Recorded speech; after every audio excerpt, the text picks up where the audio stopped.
എല്ലാവർക്കും നമസ്കാരം. ഏതൊരു മലയാളിയെ സംബന്ധിച്ചും അവരുടെ സ്വപ്നമാണ് ഒരു ഭവനം, വീട്. ഈ വീടിനെ സംബന്ധിച്ച് ഏറ്റവും കൂടുതൽ അറിയാതെ ആളുകൾ ഇതിനകത്ത് ഇറങ്ങുമ്പോൾ ധാരാളം ചതിക്കുഴികൾ ഒളിഞ്ഞിരിക്കുന്ന ഒരു മേഖലയാണ് ഈ നിർമ്മാണ മേഖല. ഞാനൊരു 30 വർഷത്തിലധികം ഈ മേഖലയിൽ പ്രവർത്തിച്ച് പരിചയമുള്ള ആളാണ്. സിവിലിൻ്റെ ബേസ് കോഴ്സ് കഴിഞ്ഞ് വിവിധ കോൺട്രാക്ടർമാരുടെ കൂടെ ദീർഘകാലങ്ങൾ സൂപ്പർവൈസറായി പ്രാക്ടീസ് ചെയ്ത ശേഷം ദീർഘകാലം സ്വന്തമായി കോൺട്രാക്റ്റ് വർക്ക് ചെയ്ത, പ്രത്യേകിച്ച് വീടുകളുടെ പണി ചെയ്ത ഒരു വ്യക്തി എന്ന രീതിയിൽ ഇതിനെക്കുറിച്ച് ആത്യന്തികമായി ഇതിൻ്റെ സകല മേഖലയെക്കുറിച്ചും ഇതിനകത്തുള്ള ചതിക്കുഴികളെക്കുറിച്ചും തട്ടിപ്പുകളെക്കുറിച്ചും വെട്ടിപ്പുകളെക്കുറിച്ചും ഒക്കെ എനിക്ക് സംസാരിക്കാൻ കഴിയും. ഞാൻ കുറേയധികം വീടുകൾ കരാറെടുത്ത് ഒരു കാലത്ത് പണിതിട്ടുണ്ട്. എന്നാൽ ഏതാണ്ട് ഒരു വർഷം മുമ്പ് ആ മേഖലയിൽ ചില പ്രതിസന്ധികളൊക്കെ വന്നപ്പോൾ ഞാനത് നിർത്തിയെങ്കിലും ആ ഫീൽഡിനെക്കുറിച്ച് വ്യക്തമായ കാര്യങ്ങൾ പറയാൻ എനിക്ക് കഴിയും. അതുകൊണ്ട് തന്നെ ഇന്ന് നമ്മൾ പരമ്പരാഗത വീടുകളുടെ കുറിച്ചും അതിൻ്റെ ഗുണങ്ങളെക്കുറിച്ചും ദൂഷ്യങ്ങളെക്കുറിച്ചും ഒക്കെ സംസാരിക്കാൻ ആഗ്രഹിക്കുന്നു. നമ്മൾ ചിലർ പറയും, വീടുകളെക്കുറിച്ച് പറയുമ്പോൾ ട്രഡീഷണൽ ഹൗസാണ്, കണ്ടംപററി ഹൗസാണ് എന്നൊക്കെ പറയും.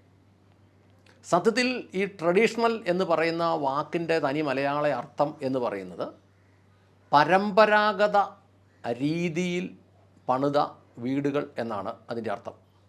പരമ്പരാഗത രീതിയിൽ പണിത വീടുകൾ നമ്മൾ കണ്ടിട്ടില്ലേ? ഓരോ രാജ്യത്തും, ജപ്പാനിൽ, ചൈനയിൽ, കൊറിയയിൽ, സിംഗപ്പൂർ, തായ്ലൻഡ്, തൈവാൻ, ഇങ്ങനെയുള്ള രാജ്യങ്ങൾ, അതായത് ഈ മൂക്കുപതിഞ്ഞ ആളുകളുള്ള മംഗോളിയൻ വിഭാഗത്തിൽപ്പെട്ട ആളുകളുള്ള സ്ഥലങ്ങളിലെ എല്ലാ വീടുകളും തന്നെ ഒരു പ്രത്യേക ഷേപ്പിലാണ് ആ വീടുകളെല്ലാം പോകുന്നത്. എന്നാൽ യൂറോപ്യൻ രാജ്യങ്ങളിലെ വീടുകൾ വേറൊരു മാതൃകയിലും വേറൊരു ഷേപ്പിലുമാണ്. ഗൾഫ് രാജ്യങ്ങളിലെ വീടുകൾ അത് വേറൊരു തരമാണ്. ഇനി US-ലെയും അതുപോലുള്ള അമേരിക്കൻ രാജ്യങ്ങളിലെയൊക്കെ വീടുകളും വേറൊരു തരമാണ്. കാലാവസ്ഥയുടെ രീതി അനുസരിച്ച് ഓരോ സ്ഥലങ്ങളിലും ഓരോ വീടുകൾ ഓരോ രീതിയിലാണ്. ഇപ്പം ഇന്ത്യയിൽ തന്നെ പറയുകയാണെങ്കിൽ തമിഴ്നാട്ടിൽ പണിയുന്ന മോഡൽ കേരളത്തിൽ പണിതാൽ കേരളത്തിൽ അത് താമസയോഗ്യമല്ല.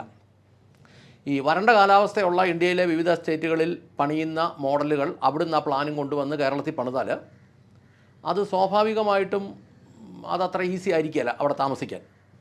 മഴ കൂടുതലുള്ള, മഞ്ഞ് കൂടുതലുള്ള, കാറ്റ് കൂടുതലടിക്കുന്ന അല്ലെങ്കിൽ ഐസ് വീഴുന്ന ആ ഭൂപ്രകൃതിയിലൊക്കെ അതിന് പറ്റിയ രീതിയിലുള്ള നിർമ്മാണം അല്ലെങ്കിൽ നിർമ്മാണ സാങ്കേതികവിദ്യ ഉപയോഗിച്ച് ചെയ്യുന്നതിനെയാണ് ഈ പരമ്പരാഗത രീതിയിലുള്ള നിർമ്മാണം അല്ലെ ട്രഡീഷണൽ വീടുകൾ എന്ന് പറയുന്നത്. അത് നമ്മൾ ഓരോ സ്ഥലത്തെയും വീടുകളുടെ രീതികൾ നോക്കിയാൽ നമുക്കറിയാം. പ്രത്യേകിച്ച് കേരളത്തിൽ ആദ്യകാലത്തുണ്ടായിരുന്ന വീടുകളെല്ലാം ഉയരം കുറഞ്ഞതും നല്ല, അതിൻ്റെ തനി മലയാളം പറഞ്ഞാൽ നല്ല ഇറമ്പ്, ഷെയ്ഡിന് നല്ല ഇറക്കമുള്ളതും. ആദ്യകാലത്തെ വീടുകളൊന്നും പണിത് നമ്മുടെ കൊട്ടാരങ്ങൾ തൊട്ട് ഇങ്ങോട്ട് നോക്കിക്കഴിഞ്ഞാൽ ഒന്നും ഫ്ലാറ്റ് ഷെയ്ഡുകളല്ല, എല്ലാം ഇങ്ങനെ ചെരിഞ്ഞ ഷെയ്ഡുകൾ നല്ലപോലെ താന്ന് വന്നിരുന്ന വീടുകൾ. 300-350 ഒക്കെ വർഷം പഴക്കമുള്ള വീടുകൾ ഇന്നും, കൊട്ടാരങ്ങളൊക്കെ ഇന്നും ഉള്ളത് അതിൻ്റെ നിർമ്മാണത്തിൻ്റെ ക്വാളിറ്റി കൊണ്ടാണ്.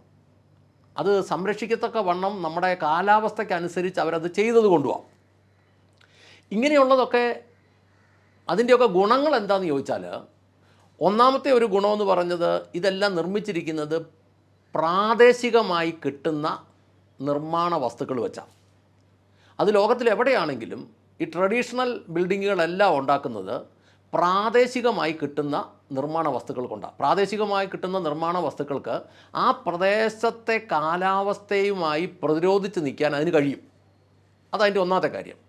ഈ ലാറി ബേക്കർ എന്ന് പറയുന്ന മനുഷ്യൻ കേരളത്തിൽ വന്ന് വീടുകൾ പണിതപ്പോൾ അദ്ദേഹത്തിൻ്റെ യഥാർത്ഥത്തിലുള്ള ആശയം എന്ന് പറയുന്നത് പ്രാദേശികമായി നമുക്ക് ലഭിക്കുന്ന സാധനങ്ങൾ ഉപയോഗിച്ച് ചിലവ് കുറച്ച് വീട് പണിയുക എന്നുള്ളതായിരുന്നു.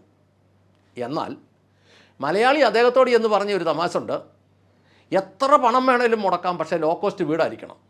എത്ര പണം വേണേലും മുടക്കാം, പക്ഷേ ലോ കോസ്റ്റ് വീടായിരിക്കണം. അങ്ങനെ പറയുന്നതിൻ്റെ കാരണം എന്താണെന്ന് ചോദിച്ചാൽ മലയാളി ധരിച്ചത് ഈ ഇഷ്ടിക പോളിഷ് ചെയ്യുന്ന ഇഷ്ടിക ഉപയോഗിച്ച് വളഞ്ഞും പൊളഞ്ഞും ഒക്കെ വെളിയിൽ നിന്ന് നോക്കുന്ന കാണുന്ന ആ വീടുകളാണ് ഈ ലോ കോസ്റ്റ് വീടുകൾ എന്നാണ് ധരിച്ചത്. അപ്പോൾ ലോ കോസ്റ്റ് എന്നുള്ള വാക്കിൻ്റെ അർത്ഥം പോലും സത്യത്തിൽ യഥാർത്ഥത്തിൽ പിടികിട്ടിയിട്ടല്ല. അങ്ങനെയാണെങ്കിൽ ഇങ്ങനെ പറയല്ലോ, പണം എത്ര വേണേലും മുടക്കാം, പക്ഷേ ലോ കോസ്റ്റ് വീട് വേണം എന്ന് പറഞ്ഞപ്പം അതിൻ്റെ അർത്ഥം ഈ രീതിയിലുള്ള പോളിഷ്ഡ് ബ്രിക്കുകളൊക്കെ ഉപയോഗിക്കാവുന്ന വീടെന്നാണ് പറഞ്ഞത്.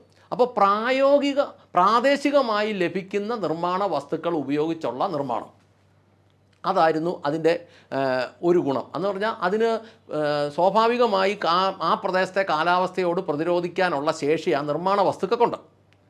2, പ്രാദേശികമായിട്ടുള്ള ജോലിക്കാർക്ക് ചെയ്യാമായിരുന്നത്. പ്രാദേശികമായിട്ടുള്ള ജോലിക്കാർക്ക് ചെയ്യാം. ഒരു ഉദാഹരണം പറയാം. കേരളത്തിലെ പഴയ പണിക്കാർക്ക് കരിങ്കല്ല് കെട്ടാൻ അറിയായിരുന്നു. പക്ഷേ ഇന്ന് വരുന്ന ഭായിമാർക്ക് ഈ കരിങ്കല്ലെന്ന് കേൾക്കുന്നത് അവർക്ക് പേടിയാണ്. അവർക്കിത് കെട്ടാനും അറിയത്തില്ല. കരിങ്കല്ലിൻ്റെ ഗുണം എന്താണെന്ന് ചോദിച്ചാൽ, നമ്മളൊരു കരിങ്കല്ലെടുത്ത് കിണറ്റിലിട്ടേ 500 വർഷം കഴിഞ്ഞ് ആ വെള്ളത്തിൽ കിടന്നാലും കരിങ്കല്ലെടുത്താൽ കരിങ്കല്ലായിട്ടിരിക്കും. അതേസമയത്ത് ഒരു സിമെൻറ്റ് കട്ട എടുത്തിട്ടേ ഒരു 2 വർഷം അല്ലെങ്കിൽ 3 വർഷം കഴിഞ്ഞ് അത് പൊക്കിയെടുത്താൽ അത് പൊടിഞ്ഞു പോകും. അത്രയും വ്യത്യാസമുണ്ട് അതിന്.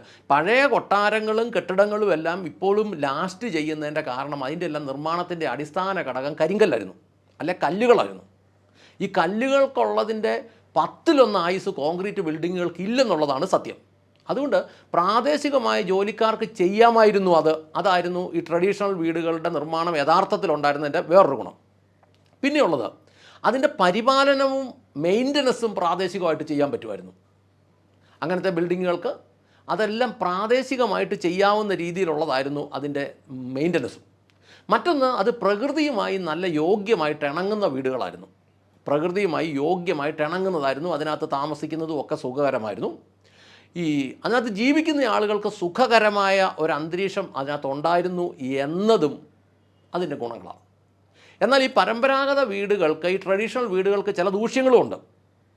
അതിനുപയോഗിക്കുന്ന മരം, അതിനുപയോഗിക്കുന്ന നിർമ്മാണ വസ്തുക്കൾ, ഇതൊക്കെ സ്വാഭാവികമായി ഉപയോഗിക്കുമ്പോൾ ഈ ചെതൽ, ഈ മുപ്പിളി വണ്ട്, അതുപോലെയുള്ള ചില പ്രശ്നങ്ങൾ, പിന്നെ തീ പിടിക്കാനുള്ള സാധ്യതകളൊക്കെ അങ്ങനത്തെ വീടുകൾക്ക് കൂടുതലാണ്. കാരണം അങ്ങനത്തെ വീടുകൾ ആദ്യകാലത്ത് പണിയുമ്പോൾ ഈ വൈദ്യുതിയൊന്നും ഇല്ലാത്ത ഒരു കാലഘട്ടമായിരുന്നല്ലോ. അപ്പോൾ തടി കൊണ്ടൊക്കെ അതിൻ്റെ ഭിത്തികളൊക്കെ പണിയുമ്പോൾ അതിന് സ്വാഭാവികമായിട്ട് ഈ ചെതൽ പിടിക്കാനും ഈ മുപ്പിളി വണ്ട് പോലെയുള്ള ക്ഷുദ്രജീവികൾ വരാനും ഒക്കെയുള്ള സാധ്യതകൾ അതിന് കൂടുതലുണ്ടായിരുന്നു എന്നുള്ളതാണ് അതിൻ്റെ ഒരു ദൂഷ്യം. പിന്നെ അങ്ങനത്തെ വീടുകളുടെ ഒരു പ്രധാന ദൂഷ്യം എന്ന് പറയുന്നത് അതിനകത്ത് ഈ കാറ്റും വെളിച്ചവും കയറി ഇറങ്ങാനുള്ള സാധ്യത കുറവാണ്. അപ്പോൾ ഇരുട്ട് കൂടുതലുമാണ്.